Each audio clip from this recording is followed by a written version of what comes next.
Texte par Lord Afra, transmis par Channeling. Énergie thermique. Mes étudiants de Gaïa, aujourd'hui, je suis venu jusqu'à vous par l'intermédiaire de cette jeune channel qui fournira un grand effort de compréhension, afin de restituer ma pensée sur un thème dont peu peuvent se vanter de maîtriser.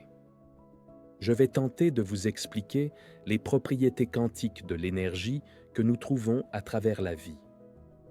Que ce soit une plante avec laquelle nous pouvons en extraire des soins pour notre santé, ou que ce soit à travers les cristaux ou tout autre corps vivant composé de molécules et d'atomes.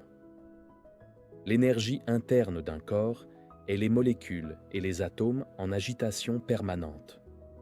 L'énergie est en partie interne à ce corps, mais penchons-nous uniquement pour aujourd'hui sur l'énergie thermique de ce corps vivant.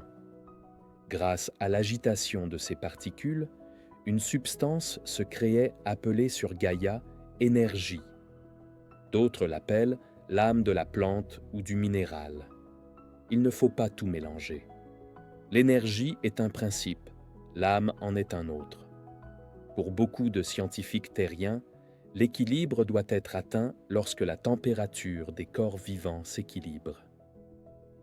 Permettez-moi de vous dire que si nous avions voulu l'équilibre dans ce domaine, il me semble que nous l'aurions appliqué. Sans l'agitation permanente de ces molécules et atomes, l'énergie n'existerait pas. Lorsque des changements d'état se produisent entre les composants de l'objet vivant, l'énergie devient plus lumineuse et devient rayonnante grâce au corps noir qui absorbe certaines énergies et provoque le rayonnement thermique. Bien. Après vous avoir exposé très succinctement le principe, j'en viens à ce qui m'amène. Lorsque vous soignez avec un support vivant, tout ce processus est à l'intérieur de ce corps, et c'est le principe même de cette vie qui vous apporte le soin pour votre corps. En d'autres termes, l'énergie appliquée vous conduit par ce principe à la guérison.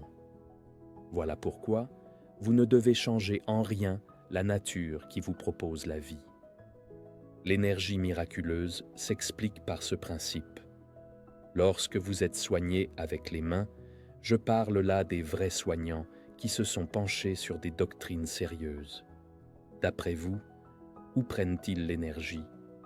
Eh bien, ils l'empruntent autant au cosmos et à la Terre en elle-même qui transporte cette énergie. Une fois relié au cosmos tellurique, le soignant se transforme en catalyseur pour apporter l'énergie manquante au corps défaillant du malade. Alors, continuerez-vous à saccager la nature, à supprimer au nom de la bêtise certaines plantes, fleurs, arbres? Enfants de Gaïa, en supprimant tous ces bienfaits qui se trouvent à votre portée, vous vous condamnez. Personne n'est à l'abri d'une maladie qui pourrait être éradiquée par le vivant. En supprimant la nature, la vie, c'est vous condamner à prendre des produits de synthèse qui n'ont aucune vie en eux. Par contre, ils contiennent tous des principes actifs nocifs qui se développeront dans un futur plus ou moins proche, selon la vie du sujet. L'effet placebo vous retardera dans vos leçons à l'école de la Terre. Ils sont là pour cela. Mes amis très chers à mon cœur, vous avez le droit à ce qu'il y a de mieux pour vous. Alors, respectez-vous un tant soit peu en appliquant la loi naturelle. Si la vie se rallonge sur Gaïa, c'est dans des conditions déplorables. Vous êtes-vous demandé pourquoi vous viviez de plus en plus longtemps? Plus l'abri dure, plus la vie reptilienne a le temps d'agir et d'achever son programme. Pour cela, ils vous maintiennent en longue vie, vous faisant croire que c'est grâce au progrès que vous êtes encore là. Mais le prix à payer est la maladie due aux essais téléguidés par ces derniers.